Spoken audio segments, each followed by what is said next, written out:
Olá, sejam bem-vindos a mais um episódio do nosso podcast Movimento Saudável. Aqui a gente fala sobre saúde e bem-estar de forma leve, acessível, cheia de informação para você que está nos vendo e que está nos ouvindo. Não se esqueça, nesse momento, de se inscrever no nosso canal, ativar as notificações para receber todos os próximos episódios que estarão no ar. Assim como nos seguir nas redes sociais, Carol Costa e @GoldMedic. Hoje a gente vai conversar sobre um tema que afeta muitas pessoas e que muitas vezes passa despercebido para a gente, até que os sintomas, claro, se agravem. Os problemas vasculares. E para isso, eu tenho a honra de receber aqui o Dr. Jorge Serafim. Dr. Jorge, eu agradeço demais a sua presença no nosso podcast Movimento Saudável. E peço que o senhor se apresente. Dr. Jorge é cirurgião vascular, mas ele, melhor do que eu, vai se apresentar falando um pouquinho de sua formação. Bom, você falou, eu quero primeiro também agradecer a você, Carol, e dizer que já estou lhe seguindo no Instagram e que é um prazer estar aqui, a gente poder trocar ideias, conversar e que todos os teus seguidores possam aprender um pouco e saber o que é a doença vascular. Bom, meu nome é Jorge Serafim, já estamos aí, vamos fazer agora no meio do ano 35 anos de formado. 35 anos. E me dedico à cirurgia vascular e endovascular. Cirurgia vascular, todo mundo sabe, é mais aquele negócio de todo mundo pensa que é varizes, mas é uma coisa muito mais ampla, né? Então, a gente trata de todo o sistema circulatório, exceto o cérebro e o coração. Então, o cirurgião vascular trata disso, e como eu sou também cirurgião endovascular, a gente trata de uma forma minimamente invasiva também. Então, esse é o nosso dia a dia. Sou médico do Hospital Getúlio Vargas, então já há 32 anos lá. 32 anos. 32 anos. É inacreditável, o tempo passa. E trabalho na minha clínica em vários hospitais da cidade. Dr. Jorge é renomado na área. Dr. Jorge, para começar, vamos esclarecer para quem está vendo a gente aqui.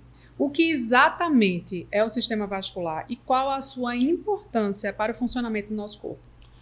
Vou começar dizendo qual é a importância. Eu gosto de dizer que a sua idade é a idade das suas artérias. Então, se suas artérias estão velhas, estão entupidas, estão cheias de doenças, cheias de placa, independente da sua idade, você é um idoso.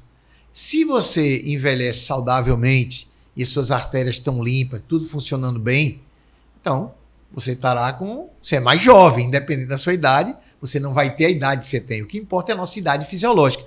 Isso está totalmente ligado ao sistema circulatório. E o sistema cardiovascular, ele é composto do coração, que é uma bomba, e dos vasos, que são as artérias, levam o sangue para todo o corpo e traz de volta para o coração, onde é bombeado, através das veias. E ajudando essas veias, tem os vasos linfáticos. Então, nossa função como cirurgião vascular, angiologistas, cirurgiões vasculares e endovasculares, é cuidar bem das artérias, das veias e dos linfáticos. Tentar prevenir o máximo de doenças, mas quando não for possível, tentar ajudar e tratar e tentar reverter os processos para que você tenha uma vida saudável. Se você não tem os seus vasos saudáveis, a sua circulação saudável, você não está saudável. Então, vamos continuar cuidando, né? Quais são os principais fatores de risco para o desenvolvimento das doenças vasculares? Eu lembro que a gente já conversou sobre algumas doenças vasculares e eu queria que o senhor enfatizasse um pouquinho no sistema linfático. Isso despertou uma curiosidade minha e que com certeza vai despertar a curiosidade de muita gente, que a gente esquece dele. É interessante que quando a gente fala do sistema circulatório, algumas pessoas só pensam em varizes ou trombose, Exatamente. Que são alterações que ocorrem nas veias. Mas outros ainda pensam o seguinte, na parte arterial, onde você tem as obstruções e onde você tem os aneurismas. Mas pouco se fala do linfático, pouquíssimo, que é também necessário você conhecer, prevenir e tratar. Então, o que é o vaso linfático? É um vaso que auxilia o retorno do sangue de volta ao coração, onde ele é bombeado e que vai para o pulmão, vem oxigenado e vai para o corpo oxigenado, e do corpo ele vem com pouco oxigênio e vai, esse é o sistema, né? E o vaso linfático, as doenças ligadas aos vasos linfáticos mais comuns são a erisipela, ou linfangites, que é a inflamação desses vasos, e, como consequência disso, o linfedema, que é uma pessoa que fica com um inchaço duro na perna, em consequência, na maioria das vezes, a ter tido várias crises de erisipela. Ou seja, uma pessoa que tem uma crise de erisipela, que é uma inflamação no vaso linfático, uma linfangite, ela tem que tomar muito cuidado, fazer uma prevenção e tomar muito cuidado, porque se você tem isso repetidamente, você vai acabar tendo a perna, aquela perna inchada, que no passado era muito mais comum aquelas pessoas que chamavam de elefantíase. Então, pessoas que tinham uma perna tão grande que era mais grossa do que 2 ou 3 pernas juntas. Então, hoje é mais difícil acontecer isso por causa da informação, por causa de um podcast como esse, que as pessoas estão tendo informações e estão se cuidando mais. Então, o vaso linfático, as preocupações maiores são essas duas. A inflamação e a consequência de não se cuidar, que é ficar com aquela perna muito inchada e parece uma perna de elefante. E quando a gente fala de artérias e veias, aí o senhor também já mencionou, né? Que vem as varizes, que vem os aneurismas, enfim.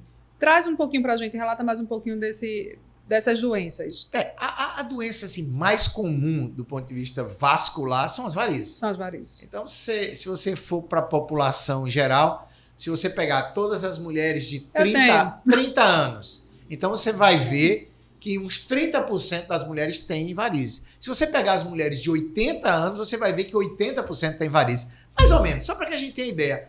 Porque é algo inerente ao ser humano, da posição, a gente em pé. Então, as veias, elas retornam para o coração através que são contra a gravidade. Então, com o passar dos anos, há uma tendência de um aparecimento de varizes. Mas o que é que faz uma pessoa aparecer varizes realmente é a questão hereditária. Quando tem na família, todo mundo tem, dificilmente a paciente não tem. E quando raramente alguém tem, também raramente você tem. Só que existem vários tipos de varizes, né, pessoal? Existem aquelas varizes que são microvarizes, aquelas bem fininhas, parecem um cabelinho. E tem varizes de grosso calibre, de todo tipo de tamanho. Tem varizes que, às vezes, tem cachos de varizes que cabem na palma da mão. E também tem varizes apenas que você não consegue visualizar bem, mas você tem aquelas varizes bem fininhas, que são as microvarizes ou telangiectasias, e você tem algumas veias que estão nutrindo aquilo, que a gente chama de veias nutridoras, ou varizes nutridoras.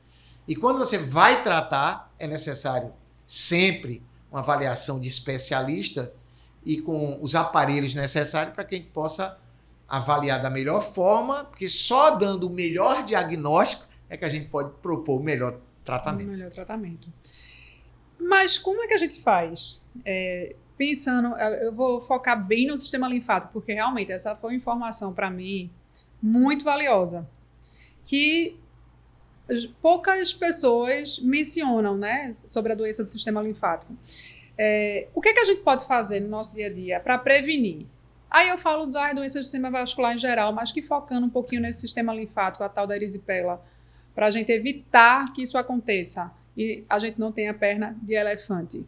Bom, eu vou contar o que eu faço no meu dia a dia como pai, amigo, independente de ser médico. Alguém machucou o pé, a perna, a mão, a primeira coisa que eu digo, lavar bem com água e sabão. Então eu teve uma das minhas filhas, quando ela tinha em torno de 9, 10 anos de idade, ela ralou o joelho e ficou com receio de lavar, porque ia doer muito, estava ralado o joelho. E arder. E arder, então ela resolveu não fazer nada. O que aconteceu? Infeccionou e ela teve uma crise de erisipela. Então você imagina o pai, sempre orientei, machucou, ralou, lava. E aí tava lá minha filha com uma crise de erisipela. Tive que internar. Eu chamo isso de CRM positivo. CRM positivo por quê? Tive que interná-la. Claro que eu pedi uma colega que trabalha comigo para acompanhá-la, porque ela já estava vomitando. E uma das... do quadro de erisipela, quando eu digo assim, alguém tem uma linfangite, eu estou dizendo, alguém tem uma inflamação no vaso linfático. Quando eu digo que é uma erisipela, eu estou dizendo, isso é uma linfangite estreptocóxica. Ou seja, ou é uma erisipela quando eu digo que a pessoa está com a perna vermelha, ela está com dor de cabeça, ela está vomitando, então ela está com bastante febre. Então esse quadro clínico a gente chama de erisipela. Então eu estava lá com a minha filhinha, com esse quadro e vomitando. Então teve que ir para o hospital internar, porque ela não estava aceitando via oral o antibiótico. Mas, a partir daí eu disse, olha, a partir de hoje é um grande cuidado. Já Se teve a primeira qualquer vez, problema agora, você tem que lavar bem, enxugar bem. Porque se tiver outra crise, tem o risco de ficar com a perna inchada para sempre. Então, é isso. A grande prevenção é a limpeza. Então, algumas pessoas principalmente pessoas que já têm na família alguém que teve erisipela, ela tem que tomar muito cuidado em não ter aquela famosa frieira, que é o fungo interdigital. Entre os dedos do pé aparece aquele ferimentozinho. Ali é a porta de entrada. Essa bactéria, ela não pega no ar, essa bactéria ela não pega assistindo televisão, essa bactéria pega porque ela já está na sua pele. E você deixa uma porta aberta, ou é uma pancada, ou é um ferimento, ou é uma mordida de um inseto, ou essas frieiras... Uma mordida de inseto. Uma mordida de inseto, onde ele lhe morde, você coça, e isso é uma entrada. Sim. Claro que você, em tudo, Carol, há uma predisposição. Então, alguém que já teve alguém na família que teve uma crise de erisipela, ela tem que dobrar o cuidado dela. Então, cuidado todos temos que ter. É limpeza e se há um machucado ou qualquer coisa, em vez de pegar a unha suja e coçar, a gente lava bem com água e sabão. Mas quem tem na família tem que dobrar o cuidado qualquer corte para evitar. Então, acho que essa conversa é muito boa para aqueles teus seguidores possam multiplicar essas informações. Eu acho que informações simples como essa, eu acho que era uma coisa que a gente deveria ensinar na escola, muito mais do que alguns assuntos que são tão aprofundados e que depois que você faz a prova, você esquece. Esquece, completamente. E isso é para a vida, né? Doutor Jorge, eu entrei a fundo na erisipela porque eu tenho meu pai, quando o senhor mencionou na genética, falando que pode vir, né, prestar atenção, meu pai, ele teve já várias crises de erisipela. Bom. Né? Então, assim, eu disse, nossa... Bom, mas quando você tem... Liga o alerta, né? Vamos lá, liga o alerta. Um paciente que tem várias crises de erisipela, às vezes nós temos que tomar algumas atitudes mais radicais. Por exemplo, fazer antibióticos mensais. Normalmente a gente faz uma bezetacil a cada 21 dias, por um tempo estabelecido dependendo de cada caso. E, somado a isso, todas essas orientações que eu estou falando aqui. Uhum. É muito interessante que a pessoa diz, mas doutor Jorge, eu enxugo bem o meu pé. Aí eu digo, você vai prestar atenção, você vai tomar banho, enxuga bem o pé. Depois você vai escovar o dente e molha o pé e não vê. Nem percebe. E bota o pé no sapato. Então, há uma necessidade de uma atenção especial aos pés, sempre. Exato. Mas um paciente que está tendo muita crise, a gente opta por bezetacil ou outras questões, ou trabalhar também na imunidade dele. Então, não é uma coisa... Aí que se envolve a alimentação, envolve às vezes até remédios, entendeu? Contanto que o nosso paciente não fique tendo essa erisipela de repetição. Agora, o paciente tem que se ajudar, às vezes a pele é muito ressecada, então às vezes tem que fazer uma boa hidratação. Também, né? É algo, às vezes, como tudo, Carol, às vezes é algo multidisciplinar. Às vezes eu trato, às vezes eu digo, não, o seu caso você vai para nutricionista, você vai para dermatologista, você vai Às para vezes é um bom paciente geriatra. diabético que costuma ter pé rachado. Você né? tem um paciente diabético, onde ele às vezes está também sem estar com a glicose controlada. Então, assim, é uma série de coisas, mas é muito interessante. Agora, a gente tem que impedir esse ciclo de erisipela de repetição, porque ele, a cada crise, vai Aumentar trazendo a sua chance de ter edema. mais problemas, traz e mais sequelas também. Isso foi muito esclarecedor. Esse vai ser um ponto assim que chamou muito a minha atenção e eu tenho certeza que vai chamar a atenção de todo mundo. Então, gente, é um cuidado tão simples ter cuidado com os cortes, lavar bem o corte, independente da região onde tenha sido o corte, e cuidado mais ainda com os pés, né? Para não deixar essa porta de entrada aberta, para que seja fonte para qualquer micro-organismo invadir o seu corpo. E, doutor Jorge, agora falando nas doenças mais comuns, né? A gente saindo um pouquinho da erisipela, vamos entrar no mundo das veias.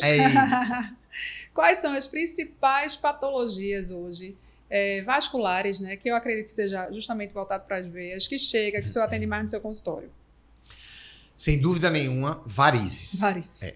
É o carro-chefe de qualquer consultório, a menos que você bote uma placa. Eu não atendo varizes. Se você atende, você tem seu consultório aberto, você vai atender varizes.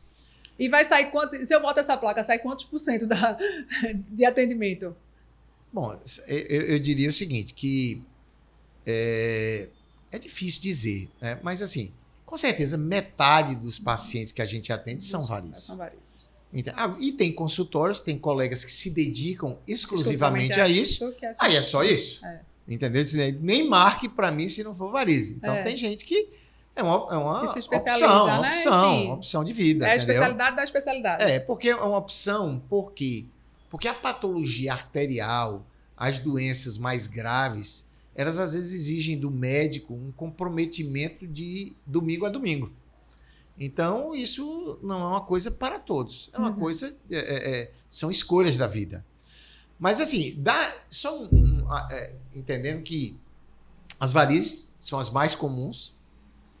Eu acho que sempre que a gente fala de varizes, tem mais pessoas interessadas do que qualquer outro assunto vascular. Mas o mais preocupante, que todos se preocupam muito, é a trombose venosa profunda. Por se tratar de algo que pode levar a uma embolia pulmonar e até a morte. Então, muitas pessoas nos procuram no consultório com muitas queixas que não tem nada a ver com trombose, mas ela nos procura para saber se está com trombose. A preocupação. Então, é uma preocupação, e eu acho que justa, mas eu quero deixar claro assim que aqueles casos que a pessoa fica desconfiada, que é trombose, e meu Deus, será que eu estou com a trombose? Normalmente não é.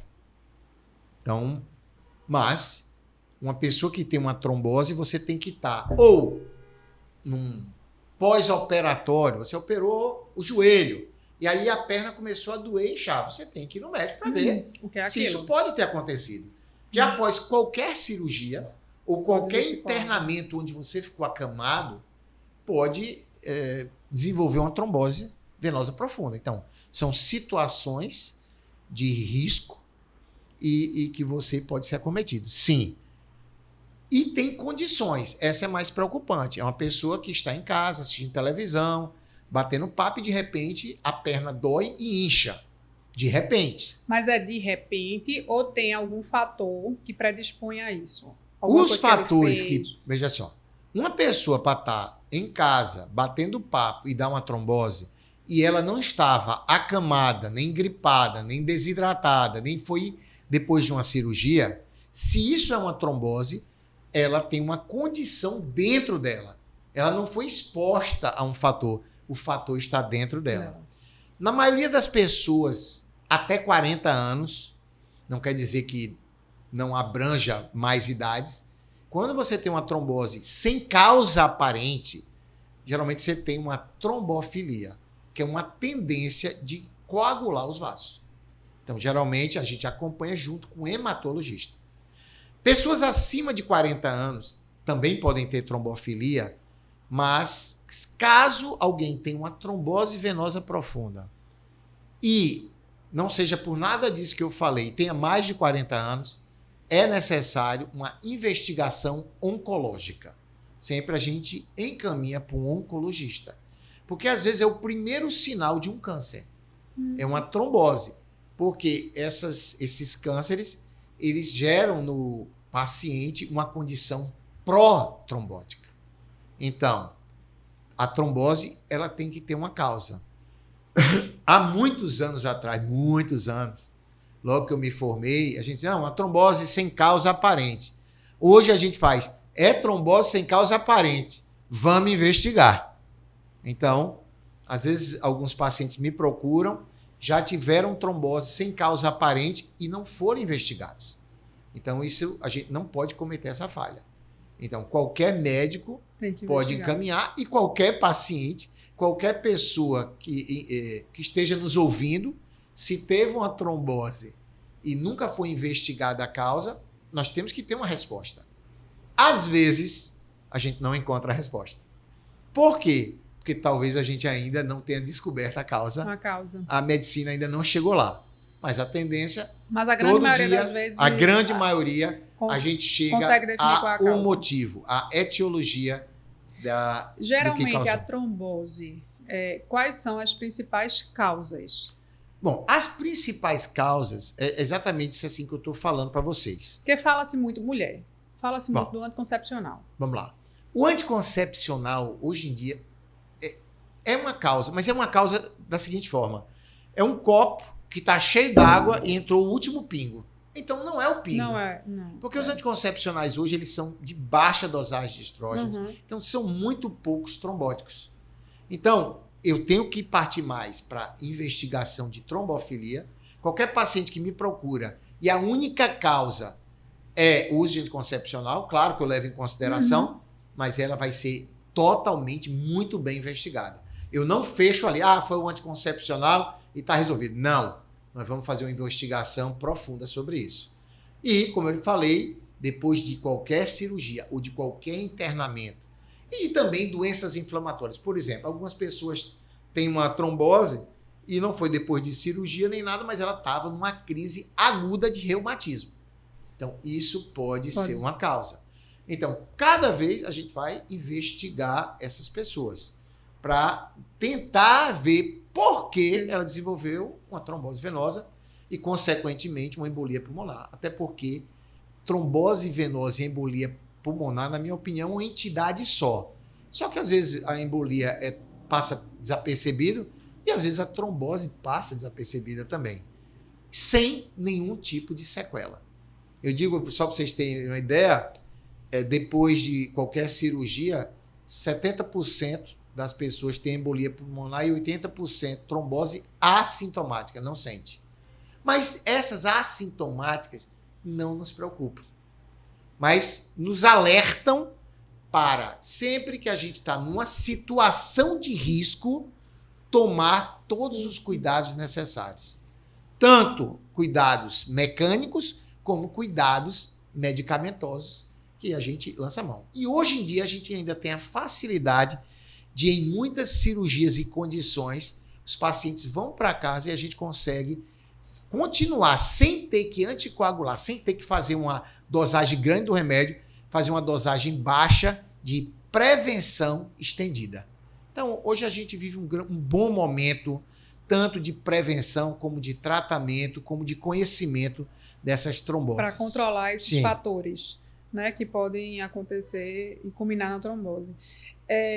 Dr. Jorge, o senhor falou que 70% de pessoas que passam por qualquer procedimento cirúrgico... 70% e 80% trombose, 70% embolia, que não fazem a prevenção. Não fazem a prevenção. Mas isso cai demais quando você faz a prevenção. Então, você chega a ter embolias de menos de 1%, 0, alguma coisa, e geralmente assintomáticas. Prevenção são injeções ou comprimidos, ou botas de compressão. Exato, enoxaparina e outras mais, tem várias que pode ser utilizado. Então, quando você lança a mão de tudo, mas é muito difícil hoje você ir num hospital referência, como a gente tem, você sabe que aqui em Recife os hospitais são muito bem preparados, equipados, equipe médica muito bem orientada. Em todos os hospitais existem protocolos rígidos. Então, dificilmente o paciente vai estar nessa estatística. Ele vai estar numa estatística baixa, porque todos os cuidados são tomados. Todos os cuidados são preventivos. O médico, inclusive, preenche o papel se ele não quiser fazer, dizendo por que não fez. Ou seja, é um alerta para que ele faça o que tem que ser feito. Então... Isso já é protocolo. Não, é protocolo. Então, o índice de trombose e embolia é baixo, mas ele tem que ser sempre lembrado. É uma patologia que, se você não lembrar que existe, você pode perder o jogo. A perder um jogo pode importante, né? Pode ser perder a vida, né? Exatamente. Doutor Jorge, a gente falou de problema. Doença. Agora, falando um pouquinho. Eu acredito que o vascular não é só doença. A gente falou de prevenção também. Quando é que uma pessoa, seja mais velha, mais nova, deve procurar um vascular? Seria uma especialidade que a gente precisa realmente ter mais acesso e não só pensar quando tiver aquela varizezinha aparecendo ou quando tiver pensando naquele risco. Será que eu estou com trombose? Vou procurar um vascular. Bom, as duas patologias, assim, quando a gente fala, por exemplo, de varizes, eu digo que é a paciente olhar e ver que tem varize. Então, vale a pena consultar o angiologista ou o cirurgião vascular. Mas, em termos de prevenção, que a gente fala assim de doenças importantes, como a doença obstrutiva, né? Você pode ter um entupimento ou os aneurismas, que podem levar até a morte, um aneurisma da aorta abdominal. Então, esses pacientes, dificilmente alguém vai ter algum problema arterial, tanto de aneurisma como de doença obstrutiva, antes de 50, 60, 65 anos. É muito difícil. Agora, o paciente é diabético, então já muda o jogo. Muda o cenário. Ele já muda o cenário. Ele há muitos anos diabético. Então, às vezes, já cedo na vida, ele passa por uma avaliação, porque ele tem que avaliar esse pé dele. E aí você, às vezes, descobre umas condições que ele não está sentindo ainda e a gente pode trabalhar melhor a prevenção. Pessoas que fumam. Eu espero que a maioria que esteja nos assistindo não fume ou estejam desejando parar de fumar, porque isso é um dos maiores problemas que a gente enfrenta das doenças vasculares. Porque a doença obstrutiva nas pernas é a mesma doença obstrutiva no coração que leva a infarto. E a mesma doença obstrutiva que leva ao AVC isquêmico na cabeça. Então, que é causada por quê? Uma alimentação, pressão alta, diabetes e o tabagismo, né? Então, o cigarro, o charuto, eu disse, não fumo cigarro, mas eu fumo cachimbo. É tão ruim, tudo é ruim. Como é o nome daquele? O vape. Isso aí é terrível, né? E hoje em dia, eu me lembro que logo que surgiu o vape, estava todo mundo dizendo, isso aqui é bom, isso aqui é bom. Eu estou vendo que o pessoal está abandonando já. Porque as informações, os trabalhos mostram... Tem sido pior do que o próprio cigarro. Tem sido pior do que o próprio cigarro. Então, a única coisa é que ninguém sente o cheiro, incomoda menos. Mas fora isso... Na realidade, tem cheiro de... Tem vários, né, sabores, cheiros que você quiser. Porque... E aí, parece inofensivo, mas não é, né, doutor Jorge? Tem a mesma característica do cigarro, vamos dizer assim, pensando no sistema circulatório em si. Então, uma pessoa que não sente nada, mas ela é fumante... Ela já deve procurar um vascular. Ela já é um vascular... Para fazer um acompanhamento. Vezes, se muitos anos, a partir de 50, 60 anos, dependendo. Apesar de que a maioria desses pacientes já procuram um cardiologista. E os cardiologistas já fazem todo um check-up e geralmente mandam para a gente. Principalmente quando existe alguma obstrução na perna ou alguma obstrução nas carótidas, que é o vaso, a artéria que irriga o cérebro. As principais artérias que irrigam o cérebro são as carótidas internas e as vertebrais. E como esses exames já são feitos de rotina, então acaba que o paciente já é encaminhado para a gente. Mas sim, a doença vascular, os aneurismas, eles requerem uma prevenção e principalmente nos aneurismas. Se você tem alguém na sua família que tem um aneurisma da aorta abdominal, um aneurisma da perna, algum tipo de aneurisma, aí é necessário você procurar para que você tenha um vascular te acompanhando. Para ele te dizer o melhor momento de refazer o exame, que exame fazer, e ele poder olhar com os olhos daquele que trata aquela doença a melhor estratégia de prevenção para você pro resto da vida. O senhor mencionou aí do aneurisma de aorta abdominal.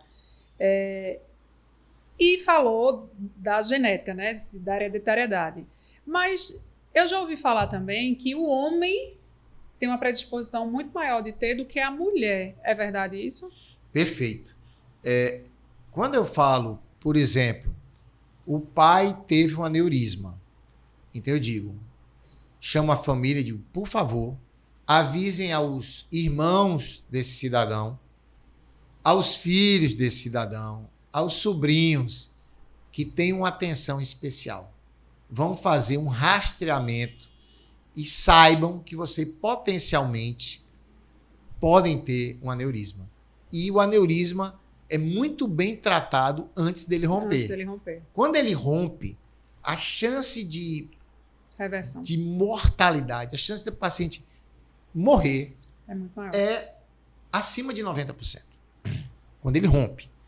E a cirurgia eletiva, tanto aberta como endovascular, sendo feita no momento certo, é muito baixo o risco de morte. Para o paciente. É muito baixo. Tem riscos, cada caso tem que ser analisado, qual o melhor para cada caso, mas você tratando eletivamente, a sua chance é muito grande. Então, todo o trabalho é feito para que você não rompa. Por outro lado, eu tenho uma história, eu digo, sou contador de história. Certa paciente me procurou no consultório e disse, doutor Jorge, eu vim aqui. Eu disse, pois não, por quê? Porque minha irmã morreu de aneurisma, de aorta. Aí eu disse, mas você fez algum exame? Não, eu disse, se ela morreu, pode ser que eu tenha. E aí ela pegou, eu pedi os exames e essa paciente tinha um aneurisma de aorta.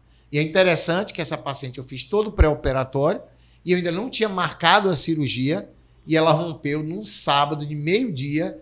Ela me liga, a família liga, diz, doutor, aconteceu isso e isso com ela. Eu digo, rompeu.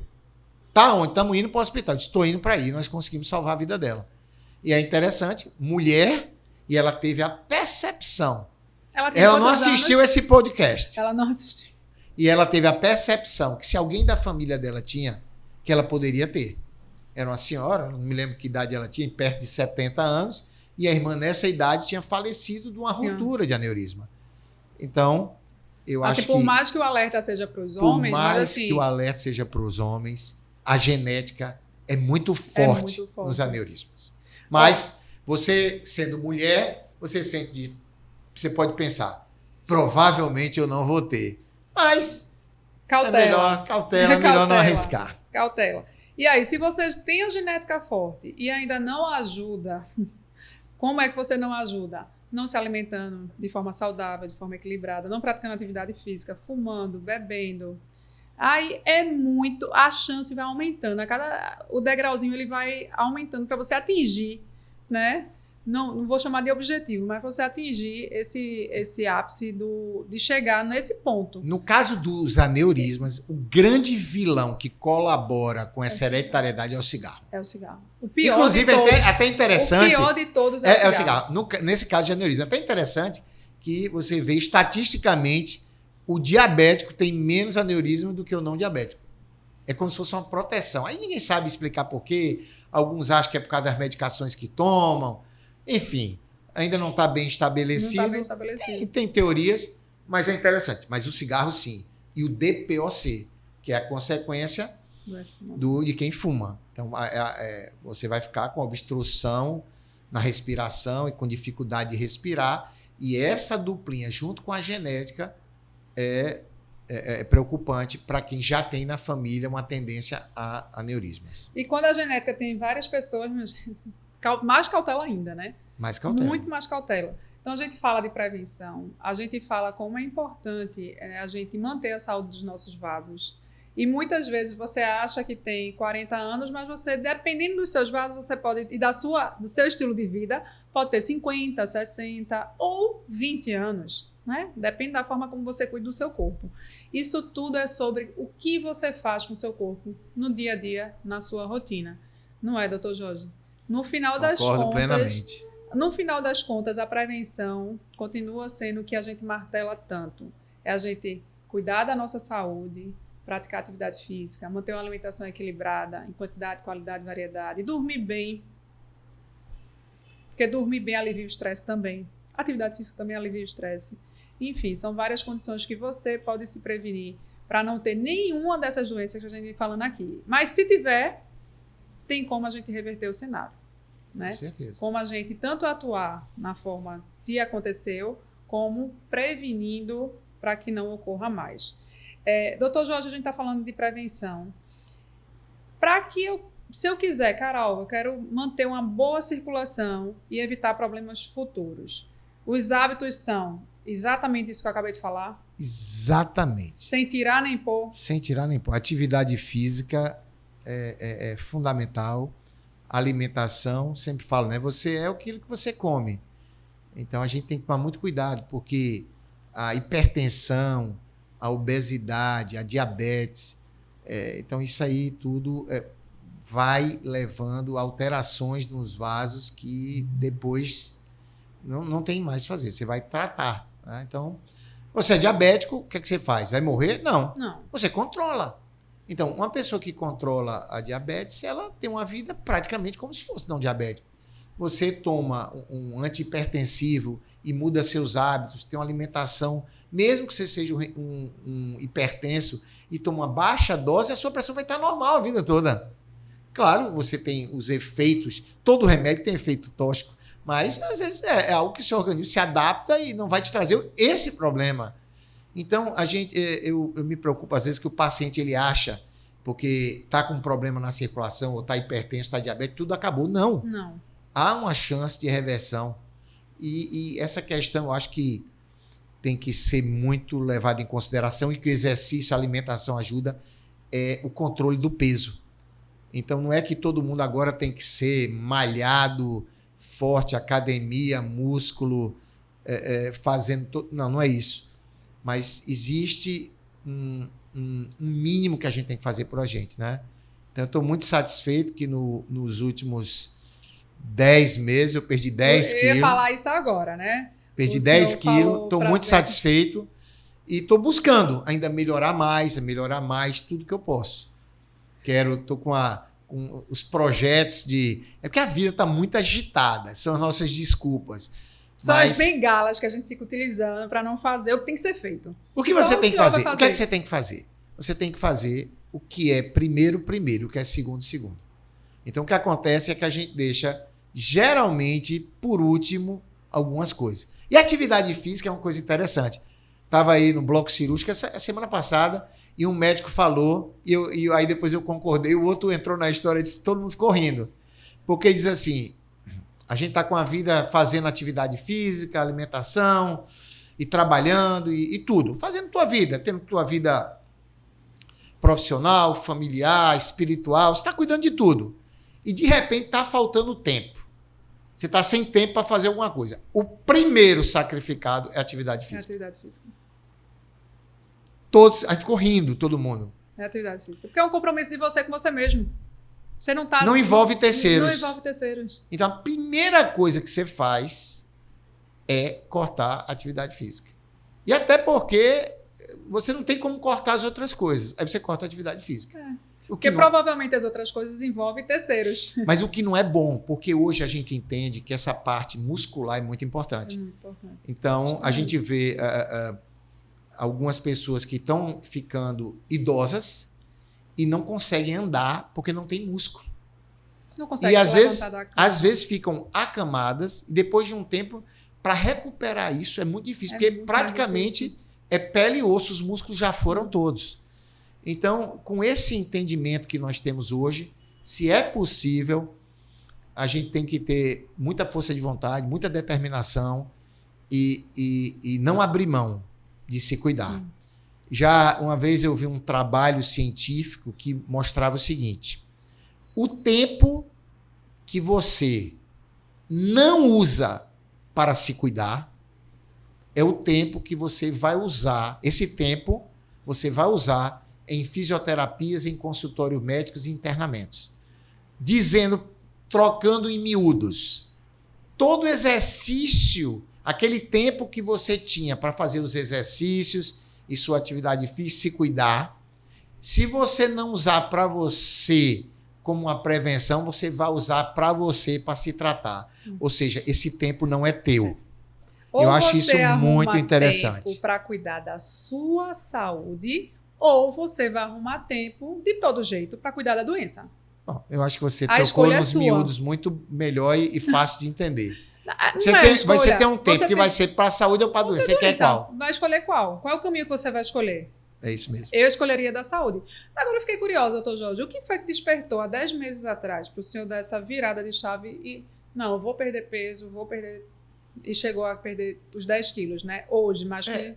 A questão é uma conscientização, né? Primeiro que agora eu estou em maio, vou indo para o 3º neto. Então, isso é um estímulo muito grande. Isso é um ponto. Então, eu fiz um desafio quando eu fiz 59 anos. Eu digo, daqui a um ano, quando eu fizer 60 em maio, eu pretendo estar melhor nos 60 do que nos 50. Foi meu? Eu fui atleta até 38 anos de idade, joguei hóquei sobre patins e depois disso, zerei. Zerei por causa da vida. Uma vida muito agitada, opero muito, trabalho muito e tenho uma vida, digamos assim, que eu não paro. De domingo a domingo eu estou fazendo alguma coisa e estou cuidando da família, estou cuidando de pessoas amigas que me procuram e querem minhas orientações. Então, a nossa vida, tanto familiar, é aberta para outras vidas, para outros casais, para outras famílias. Então, dedicamos nossa vida para servir ao corpo, à alma e ao espírito. Então, se imagina que o trabalho não falta trabalho. E aí,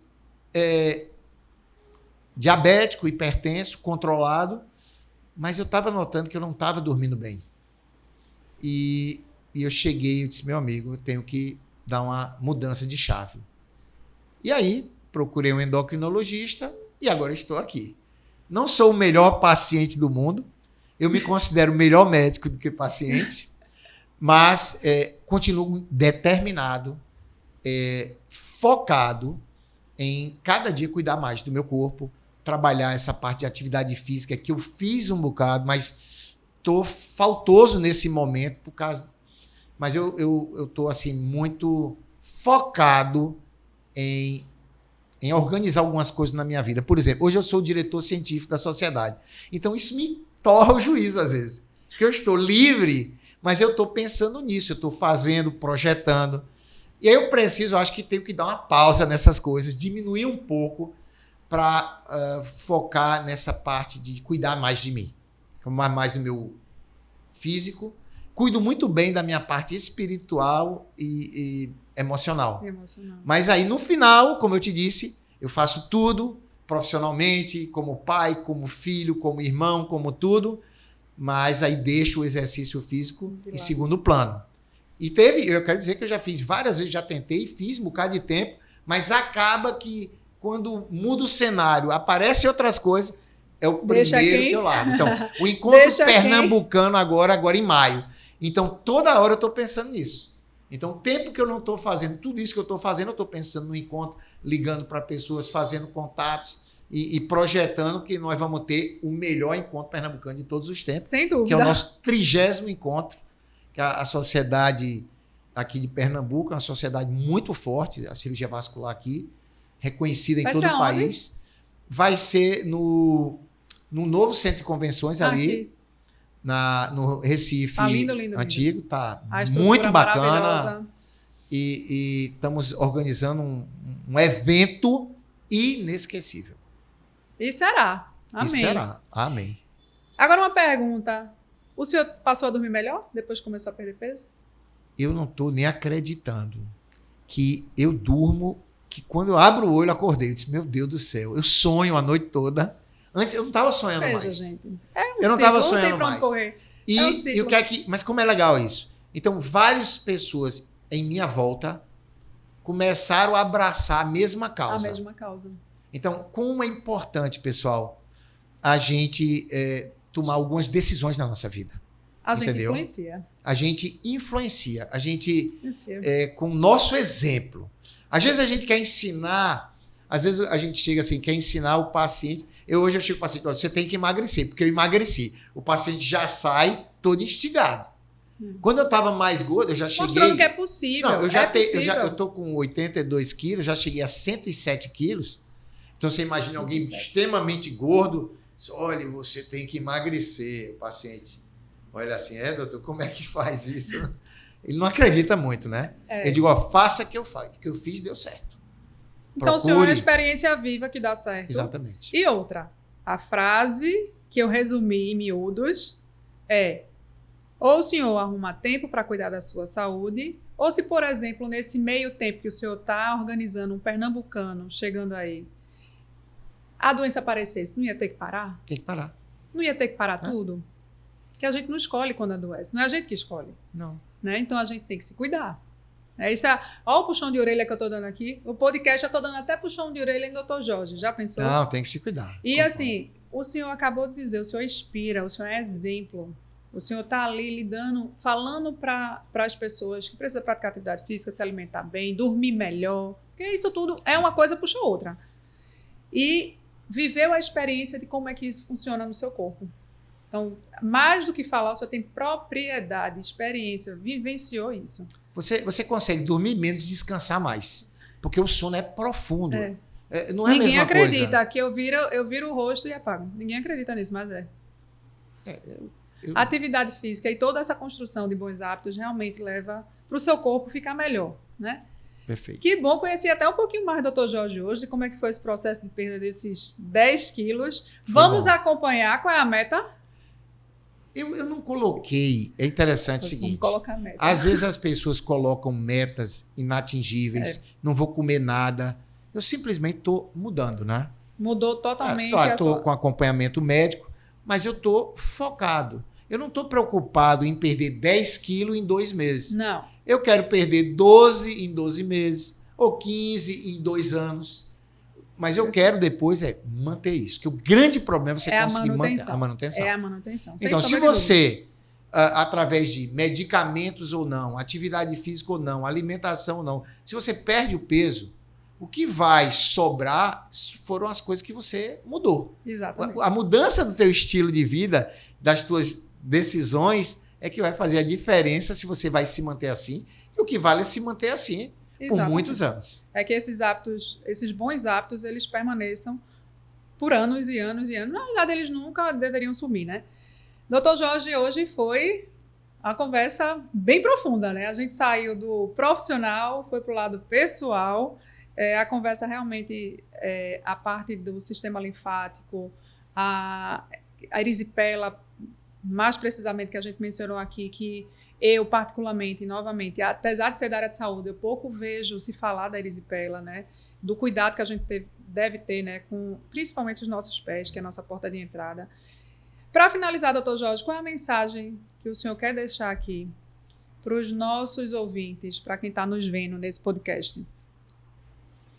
Eu acho que, como você falou assim, a prevenção, quando a gente fala da nossa parte física, a prevenção é algo fundamental. Mas o nosso ser é um corpo, alma e espírito. Então, se você não cuidar bem da sua mente, da sua emoção, você que também começa a ficar um pouco perturbado. A gente vê hoje as pessoas muito perturbadas e um índice de suicídio muito alto. E eu digo o seguinte, você tem que tomar cuidado do que é que você está botando para dentro. Porque o que você lê, o que você ouve, as coisas que você ouve com quem você convive, isso que vem na tua mente, no teu pensamento, isso te leva a ter um sentimento positivo ou negativo. E esse sentimento positivo ou negativo, ele te leva também a ter uma atitude positiva ou negativa. E, ao mesmo tempo, leva você a uma consequência ou um efeito de tudo isso, positivo ou negativo. Então, quanto mais coisas boas você coloca dentro da tua mente, nos teus pensamentos, se você coloca coisas amáveis, puras, honestas, de boa fama, coisas que tenham virtudes, coisas desse tipo, essas coisas na tua mente vão te trazer mais tranquilidade, mais paz. E você começa a ter uma atitude mais tranquila. Você vai replicar também. E você vai duplicar isso. E se você tem um contrário, e aí tudo vai, e às vezes a pessoa fica toda atrapalhada na vida porque a mente está muito ruim.